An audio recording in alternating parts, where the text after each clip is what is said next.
بسم الله وبحمده السلام عليكم ورحمة الله وبركاته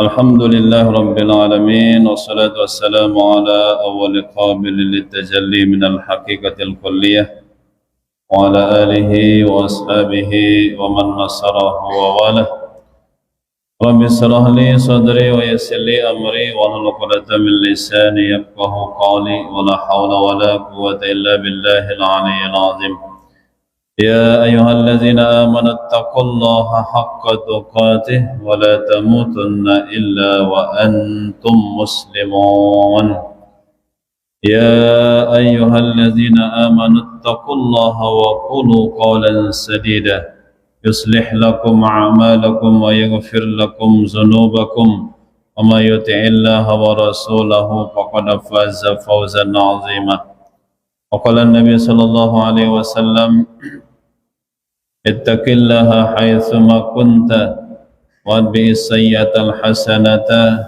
تمحها وخالق الناس بخلق حسن Sadaqallahul azim, sadaqa rasuluhun nabiyul karim, wa nahnu ala zalika minasyahidin. Jamaah kaum muslimin muslimat rahimakumullah. Alhamdulillah, puji dan syukur senantiasa kita panjatkan kepada Allah Azza wa Jalla atas izin dan redhonya, petunjuk hidayahnya kepada kita semua pada malam hari yang berbahagia ini kembali dapat berkumpul, bermuajahah, bersilaturahim dalam rangka kita sama-sama melaksanakan pengabdian kita kepada Allah Subhanahu wa taala. Melaksanakan kewajiban kita, terutama kewajiban salat 5 waktu sehari semalam. Dan baru saja usai kita salat maghrib berjamaah, dilanjutkan dengan amalan-amalan sunnah lainnya. Maka kita semua berharap mudah-mudahan amal ibadah kita malam hari ini semuanya diperkenan diterima oleh Allah Subhanahu wa taala. Amin ya rabbal alamin. Selawat dan salam telah kita haturkan kepada junjungan alam Nabi besar Muhammad sallallahu alaihi wasallam beserta keluarganya dan para sahabat-sahabatnya, dan kepada segenap kaum muslimin muslimat yang taat di mana saja berada. Jamaah rahimakumullah, seperti biasa karena Bapak Tuan Guru berhalangan, kita isi dengan sama-sama berdiskusi malam hari ini. Sebelumnya kami beritahukan tentang informasi kabar jamaah kita yang sudah mendaftarkan sebagai peserta ibadah kurban tahun ini. Jadi sudah masuk kelompok 8 lagi. Jadi bagi jamaah yang punya keluangan rezeki yang ingin mendaftarkan diri sebagai peserta kurban di panitia Masjid Agung, silahkan menghubungi panitia dengan biaya seperti tahun yang lalu Rp2.500.000. Jamaah kaum muslimin muslimat rahimakumullah. Kemudian bagi yang pelonggoh yang diberikan nota ya untuk pendataan jamaah, lembar untuk pendataan jamaah yang belum mengantarkannya supaya diisi, dilengkapi dan diserahkan di panitia atau pengurus masjid. Baik jamaah, kita lanjutkan diskusi kita pada malam hari ini. Kita berdiskusi kembali seputaran sunnah daripada Khalilur Rahman Nabi Ibrahim alaihissalam. Jadi ada beberapa sunnah-sunnah beliau, di mana sunnah-sunnah Nabi Ibrahim Khalilur Rahman itu juga diteruskan oleh baginda Nabi besar Muhammad sallallahu alaihi wasallam. Di antaranya secara garis besar sunnah Nabi Ibrahim yang pertama adalah tadhiyah atau berkurban. Jadi itu sunnah daripada Nabi Ibrahim. Bahkan Nabi Ibrahim bukan hanya berani mengorbankan hewan kurban, tapi juga beliau berani mengorbankan putra tercintanya Ismail. Itu karena kepatuhan beliau kepada Allah Subhanahu wa ta'ala. Kemudian yang kedua, sunnah Nabi Ibrahim yang diteruskan oleh Nabi kita sallallahu alaihi wasallam adalah al-khitan. Khitan itu sunnah Nabi Ibrahim. Kalau dulu Nabi Ibrahim berkhitan dengan mengkhitankan dirinya sendiri ya. Beliau usianya kurang lebih 80 tahun. Jadi 80 tahun ampun bersunat Nabi Ibrahim, dan dijelaskan dalam hadis itu, dijelaskan yang dipakai khitan itu adalah kodum, ya kapak kecil ya. Kodum namanya, kapak kecil. Kandak bahasa Indonesia. Lah ngombe tidak nanti bersunat sih. Becat cepolong nanti. Iya, kalau tajam kan enak ya, tapi kalau enggak tajam, ya gimana kita membayangkannya, sedangkan Ibrahim itu beliau hidupnya sebelum Masehi kan, ya sebelum tahun Masehi, yang pada waktu itu peralatan tidak seperti sekarang, itu masih pakai bongkahan batu yang dibetuk gitu, ditata batu niki, ya seenak niki. Dan usia beliau berapa? 80 tahun. Maka Nabi sallallahu alaihi wasallam juga meneruskan sunnah ini. Tapi kalau kita kan sunnah Nabi itu, kita khitan itu di ketika umur 1 minggu boleh dikhitan ya, 1 minggu khitan. Sekarang banyak yang sudah melaksanakan. Jadi yang punya anak pertama dan berikutnya ya langsung undangannya undangan tasyakuran khitan dan akikah, karena memang anaknya masih usia berapa? 7 hari sudah dikhitan. Itu kelebihannya jemaah, cepat sembuhnya. Cuma mungkin 1-2 malam ya, kadang anak cerewet kan. Terus kadang udah banyak yang melaksanakan itu. Cuma sebagian besar kita masih mesakan ke perasaan, masa anak sekecil itu kita khitan ya. Saya pernah menghadiri khitan anak masih kecil ya, masih bayi ya. Teriakannya luar biasa ya. Itu masih kecil ya. Ya tapi lukanya tidak lama apa sembuh. Ya, seminggu itu sudah bagus dia itu. Nah kalau kita dulu kan khitannya ada yang pakai, cerita orang tua dulu itu pakai apa? Gigi. Anu ampel niki. Lebih ngores nih. Edas. Ya Allah, edas. Nah kalau saya dulu pakai pemaja. Saya ingat ya, waktu itu digendong sama almarhum Ustadz Zuhdi nih, berbot kita ya. Allah yarham, semoga Allah merahmati. Saya ingat itu dan sambil nangis karena pemaja sih nah. Teruslah sekat namo apa? Ini sekat polong, sekat guru. Ampun suruh iten de anu sina batu karang. Totong namanya orang tua dulu ya, lama sembuhnya. Tapi sembuh juga. Yang susah sekarang kan kalau khitan itu, kalau yang mu'allaf biasanya, kenapa mereka mau mu'allaf itu karena tertarik sama gadis Islam. Saya mau masuk Islam karena saya kepengen kawin dengan si A misal. Itu ada yang terjadi gitu.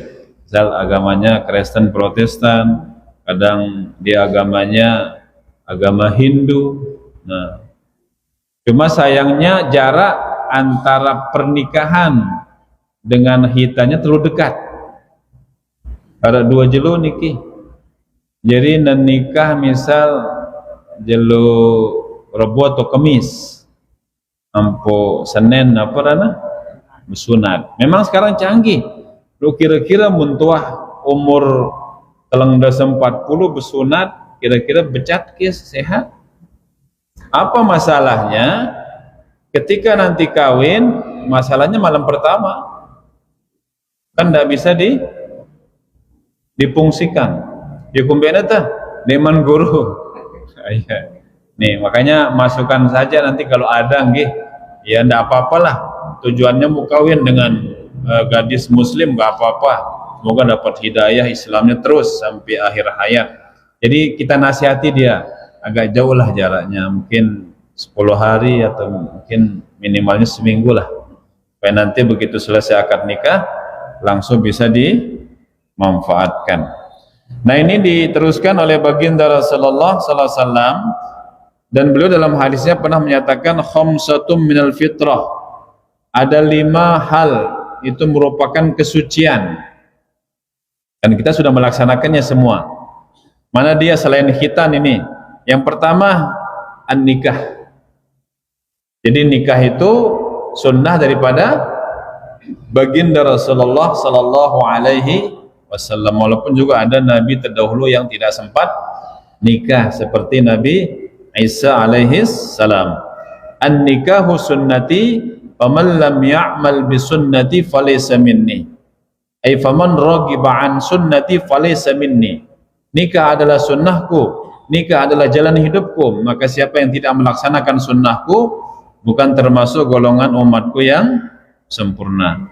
Dan sekarang ini jamaah ya musim nikah, termasuk musim undangan untuk tasyakuran haji. Ada beberapa yang bisa itu hitanan tapi agak jarang. Yang banyak nikah dan syukuran haji, walimatus safar. Dan nikahnya ini ya ini realita kita di masyarakat. Yang nikah resmi juga banyak, yang nikah tidak resmi juga ada. Artinya sama-sama apa? Janda dan duda. Atau kadang-kadang ada kita temukan pembina pada meri, wah lebih seket umur dah 60. Apa alasannya? Oh, Ustaz, CLBK. Apa CLBK? Cinta lama bersemi kembali. Ada anda si budi popu anda. Oh budi popu yang pernah menjadi kemelian ke pusat lain. Akhirnya kalau kita urus di kual lama. Ada ki walina ada anak semetona. Sila ini kan dengan Tuhan mati dan sebagainya. Yang penting dari jalur bapak gitu. Ya kita selesaikan. Ya, karena memang kalau sudah sempurna rukun syaratnya jangan ditunda-tunda. Ini nikah. Maka kalau ada tiang pulung kusami punya keluarga yang sampai umur saat ini 30 ke atas, tolong itu ditekankan supaya cepat-cepat menikah ya. Cepat-cepat menikah. Syukur-syukur besok lusa tidak terjadi perang dunia antara apa? Iran dan Amerika ya, syukur-syukur. Tapi kalau terjadi perang nuklir bahaya ini. Tidak dapat nikah nanti. Jadi dipercepatlah, lebih cepat lebih bagus. Semoga jodohnya dipercepat. Yang umur 30 ke atas. Kemudian selain khitan yang kedua adalah waqasus syarib. Ini merupakan kesucian bagi diri kita. Apa maknanya qasus syarib? Mencukur kumis. Nah ini pendapat ulama, mencukur kumis ada yang dihabiskan sekali ya, besangna semetna. Kemudian jenggot dibiarkan. Ada juga mengartikan qasus syarib ini dirapikan. Gitu. Sekedar dirapikan, jangan sampai melewati apa? Bibir, sehingga nanti kalau menikmati makanan terganggu kan, diratakan dengan batas bibir ini. Itu qasus syarib. Tapi kalau jenggot memang disunnahkan ya untuk apa? Memperpanjang jenggot. Dulu kan ketika terjadi peristiwa 11 apa itu? Di Amerika ya, 11 September ya. Itu siapa yang jenggot ditangkap itu di Amerika. Jadi saprullah bono sih dah. Apalagi pakai bilo-bilo bawa tebona doang. Kenapa? Kita dituduh dengan tuduhan yang kecil lah. teroris, padahal yang menuduh itu teroris lebih jahat ya, mereka lebih jahat dari kita ya. Itu nauzubillah min zalik. Qassus syarib, boleh dicukur habis, boleh juga dirafikan. Kemudian selain khitan, termasuk fitrah kesucian itu adalah al-istihdad. Apa makna istihdad?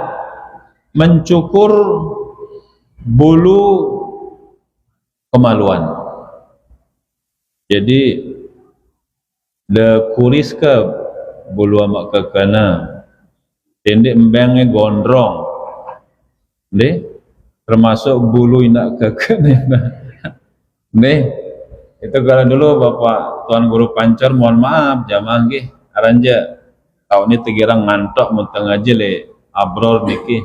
Kalau ada subuh kita baca-baca syair beliau, kita baca ayat Quran dan sebagainya. Tahun ini tengantok, kita dihibur dengan ini.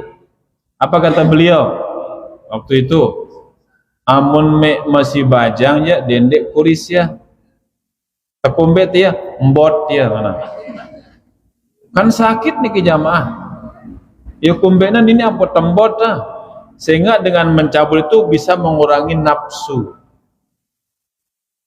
Lagu neka muntah kuris ya, beda dia kata. Nah yang sudah berkeluarga boleh digunting, boleh dicukur. Ya, ini sunnah jamaah. Jadi ini dalam orang belum malah ramban kangkeng itu. Jadi, karena kalau dia terlalu rimbun itu banyak mendatangkan penyakit. Itu di kesehatan juga istihdad. Ini sunnah ya, sunnah dari baginda Rasulullah dan termasuk kesucian. Ada waktu kita untuk mencukur. Kemudian selain khitan, wanatful ibti ya, wanatful ibti apa maksudnya? Itu mencabut bulu ketiak. Jadi ya bisa sekali seminggu atau mungkin 2 minggu sekali. Kalau dicabutnya mungkin sakit, boleh cukur. Sekarang kan alat cukur banyak yang yang modern. Ada yang dicas itu seperti cukur rambut itu enak gitu. Jadi sekitar digitukan seret habis dia. Itu sunnah ya, sunnah, not full. Bahkan di referensi lain kita juga disunahkan memotong taklimul azafir. Apa ini? Memotong kuku. Dan terbaiknya pada hari, usahakan motong kuku itu hari Kamis, Jumat ya, usahakan itu memotong kuku di hari Kamis dan Jumat. Ini sunnah dari baginda Nabi SAW. Dan sunnah Ibrahim, Nabi Ibrahim berupa khitan diteruskan oleh beliau. Kemudian sunnah Nabi Ibrahim yang lainnya adalah ikramud duyub. Ini sunnah Ibrahim. Apa itu? Memuliakan tamu. Amun narat tamu le bali jamaah dendekin ditebuka ngelawang. Apalagi nabi salam, nggih. Salam. Cuma juga bertamu juga harus pilih waktu kan. Jangan kadang kita bertamu orang sedang istirahat begitu. Pilih, kita tahulah tempat kita bertamu itu ya dia sedang tidak istirahat. Karena memuliakan tamu ini pahalanya besar jamaah. Jadi memuliakan tamu, dan Nabi Ibrahim SAW itu sangat suka memuliakan tamu. Kan dek naga-naga nyugulang apa siara lebale. Amunita kan menarik tamu jarang tenggorok manak. Mun Nabi aja bembek gorokna. Kita aja kadang manak, putih kan, atau si kerum orang kufi, tapi tetap memuliakan ya, menghormati tamu karena tamu itu rezeki jamaah, itu rezeki ya, jangan sampai diusir. Dan ini juga diteruskan oleh baginda Rasulullah Sallallahu Alaihi Wasallam. Apa kata beliau? Man kana yu'minu billahi wal yawmil akhir falyukrim daifuhu. Barang siapa yang beriman kepada Allah, beriman kepada hari akhir, falyukrim daifahu, maka muliakanlah tamunya. Ini terhormatin tamu enta, apalagi mun tahu tamu enta niki dengan jauh niki nggih yang menarik rezeki kita suguhkan semampu kita. Wa man kana yu'minu billahi wal yawmil akhir falyasil rahimah. Dan siapa yang beriman kepada Allah dan beriman kepada hari akhir, maka sambunglah tali silaturahim. Wa man kana yu'minu billahi wal yawmil akhir falyakul khairan aw liyasmut. Dan barang siapa yang beriman kepada Allah dan beriman kepada hari akhir, maka hendaklah dia mengucapkan kalimat-kalimat yang baik, hendaklah dia mengucapkan ucapan-ucapan yang baik. Kalau tidak mampu mengucapkan hal-hal yang baik, auliyasmut, maka lebih baik dia diam. Ini perintah dari baginda Rasulullah sallallahu alaihi wasallam. Kembali kepada uraian sunnah Nabi Ibrahim, ikramud duyub. Beliau sangat memuliakan tamunya. Kemudian yang keempat terakhir, sunnah beliau adalah membangun Ka'bah. Kapan dibangun Ka'bah ini? 2000 tahun sebelum Masehi jamaah. Wallahi niki, dan beliau dibantu oleh putranya tercinta Nabi Ismail alaihi salam. Itu pun Ka'bah itu bukan beliau yang membangun dari dasar. Memang sudah ada pondasinya. Jadi Nabi Adam membuat pondasi, diteruskan oleh Nabi Nuh dan diteruskan oleh Nabi Ibrahim alaihi salam. Mula pondasinya niki. Itu membangun Ka'bah. Dilaksanakan 2000 tahun sebelum Masehi. Jamaah kaum muslimin muslimat rahimakumullah. Ada pertanyaan, kenapa Nabi Ibrahim itu diberikan gelar Khalilur Rahman? Artinya kekasih Allah. Ini bapaknya para nabi itu Ibrahim, nggih. Alasannya adalah yang pertama, ketaatan yang mutlak. Jadi beliau lebih mendahulukan perintah Allah di atas segalanya. Kalau Allah yang perintah, dilaksanakan.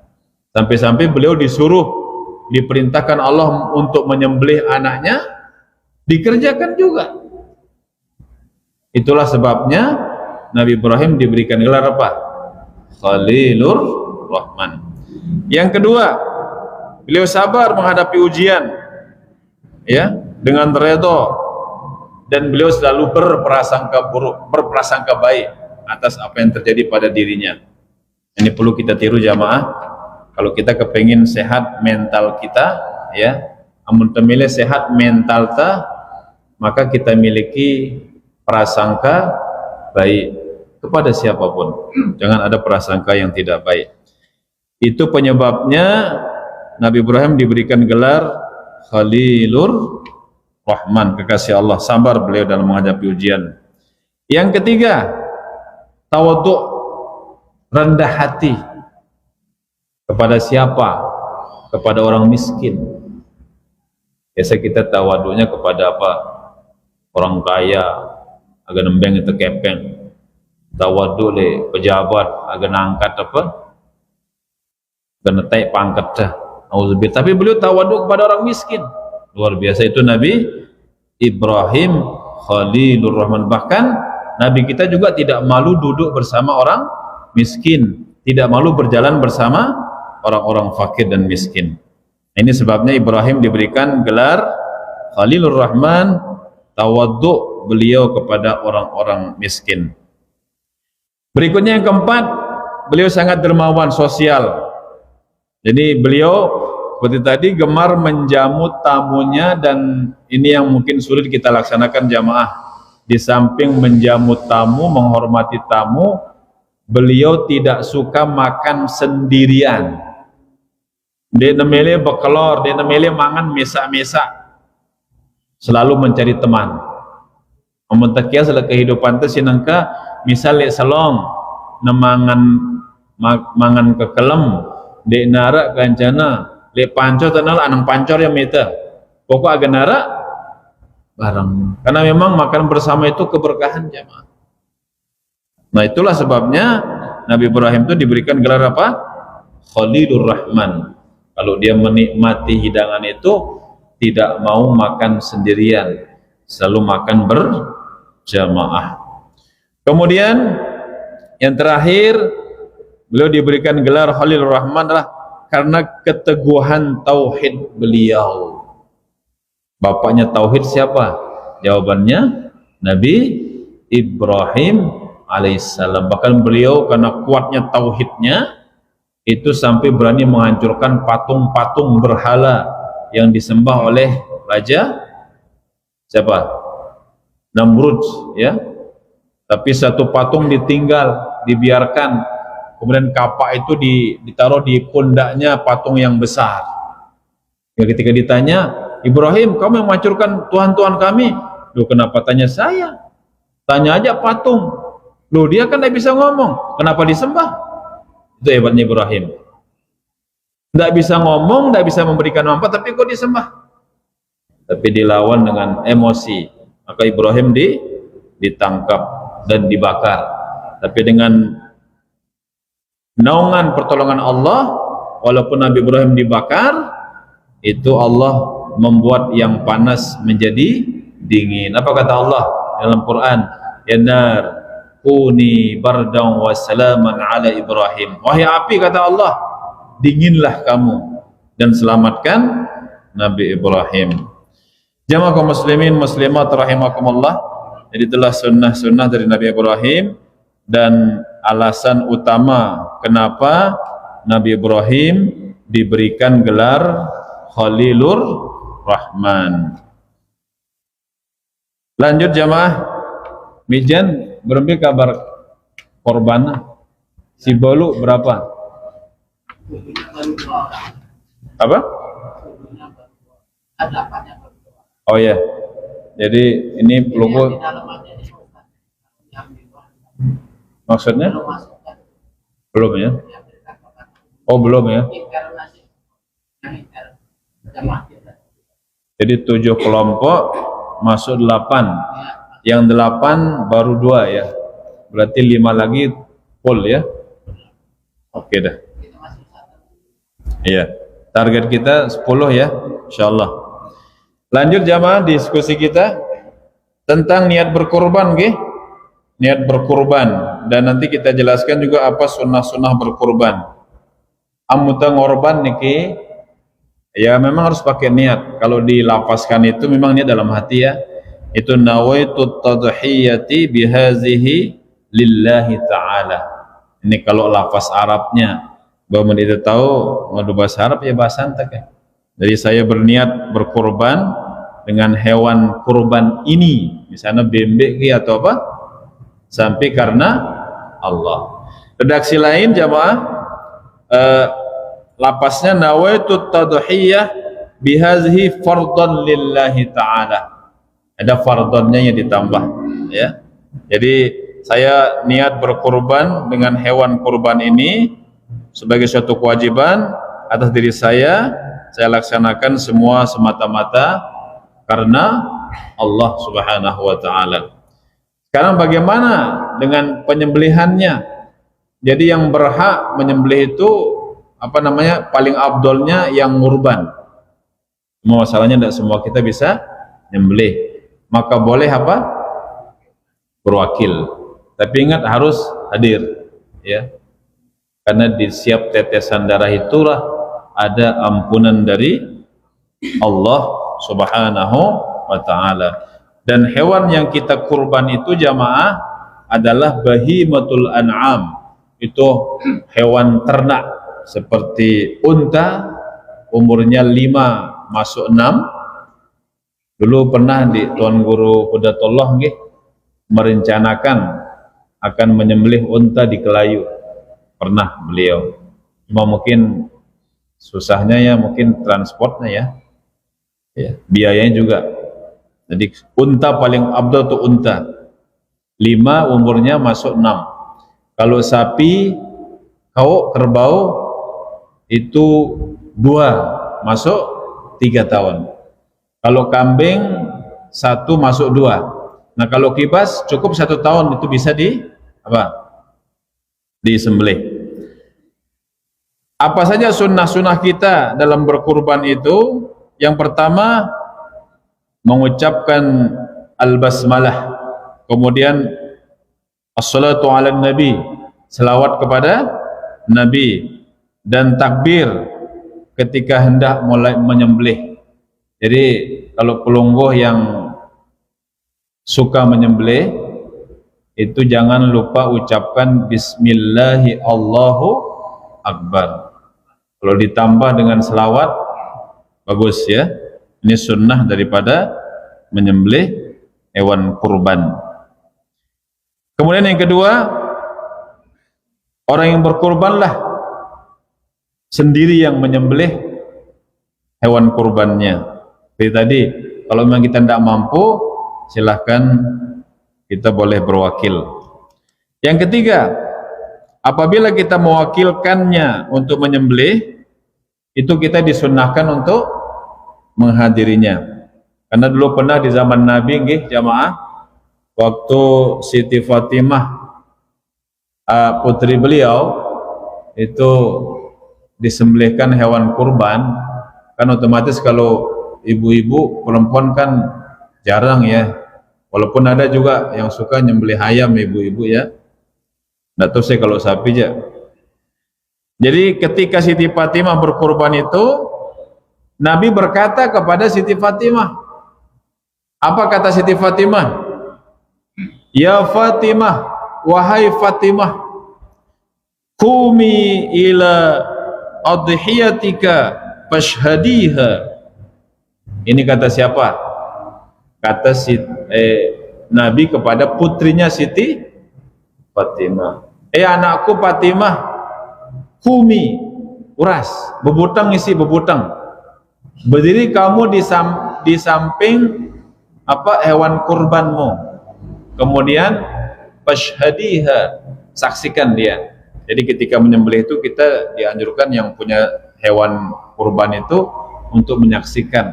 Karena di setiap tetesan darah itu kata Nabi itu ada ampunan Allah Subhanahu wa ta'ala. Kemudian sunnah-sunnahnya di samping hadir bagi yang tidak bisa menyembelih, sunnahnya ketika berkurban itu jadi menghadapkan jasad dan leher hewan korban itu ke arah kiblat, andang kiblat. Kemudian ketika akan disembelih, lemping kirinya di bagian bawah, kepalanya ke arah selatan. Untuk di Indonesia ini negara-negara bagian timur lainnya. Jadi otaknya andang apa bahasa itu selatan, barat. Nanti penyembelihnya sebelah timur, ya. Cuma nyembelih kalau kita bisa lancar sembelih kalau yang memegang kepala itu udah berpengalaman. Sing ngenti otak terutama barang singawe belum meniki, karena kalau ndak berpengalaman kadang pisaunya tajam kok sulit gitu. Namun sibuk pengalaman aja, alhamdulillah becat kita bugorok. Kita usahakan besok yang yang tukang bebecang basanta itulah orang-orang yang sudah banyak jam terbangnya. Jadi sunnah menghadap kiblat. Kemudian berdoa kepada Allah Subhanahu wa taala semoga korban kita itu diterima oleh Allah Subhanahu wa taala. Makanya doa ente si tukang sembelih jamaah. Jadi sebelum kita menyembelih itu doa kita adalah Allahumma minka munangorban wa ilaika al-udhiyah. Bismillah, Allahu Akbar, Allah mataqabbal. Baru pisau itu jatuh ke leher hewan tersebut. Dan perhatikan ini ilmu juga, kita perhatikan napas ini yang berpengalaman ya. Napas hewan itu pisaunya jatuh ketika hewan itu melepaskan napasnya.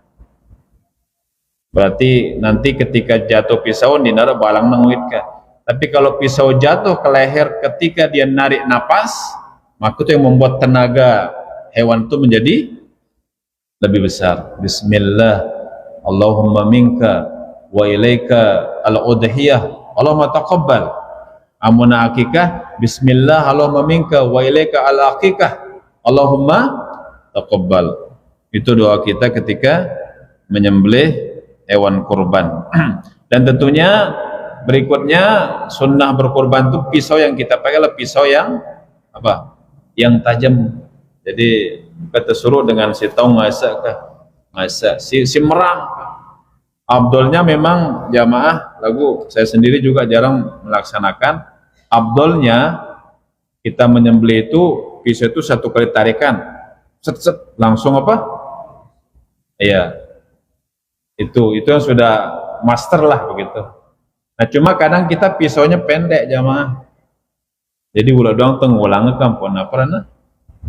Kita yakin bahwa 2 urat itu minimal terpotong, lubang apa napas dan lubang makanan itu minimal. Kalau lebih abdul lagi.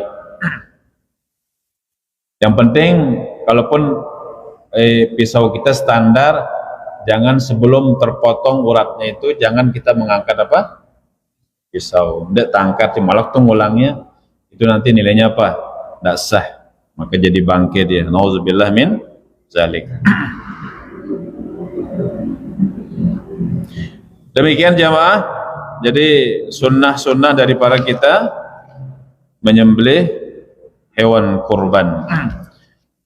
Terakhir, kemarin belum kita selesaikan niki tentang pahala orang berkurban nggih. Jadi ada 5 niki pahalanya orang berkurban. Pahalanya kita berkurban yang pertama adalah kita mendapatkan pahala syukur. Itu dalilnya inna a'tainakal kautsar fasholli li rabbika wanhar inna syani'aka huwal abtar. Ampun tengorban, kita menampakkan syukur dan kita mendapatkan pahalanya. Yang kedua, pahala kita berbagi kebahagiaan dengan daging kurban. Nabi pernah bersabda, kulu wa at'imu waddakhiru. Jadi makanlah apa yang kita makan itu daging kurban. Kemudian wa at'imu, sedekahkan dia. Kemudian waddakhiru. Ini perintah daripada baginda Rasulullah SAW. Makanya hewan kurban itu yang biasa, itu kurban sunnah yang biasa kita bagi menjadi 3. Sepertiga untuk disedekahkan, kemudian sepertiga untuk dihadiahkan, boleh kita kasih tetangga yang kaya, dan sepertiga untuk dimasak.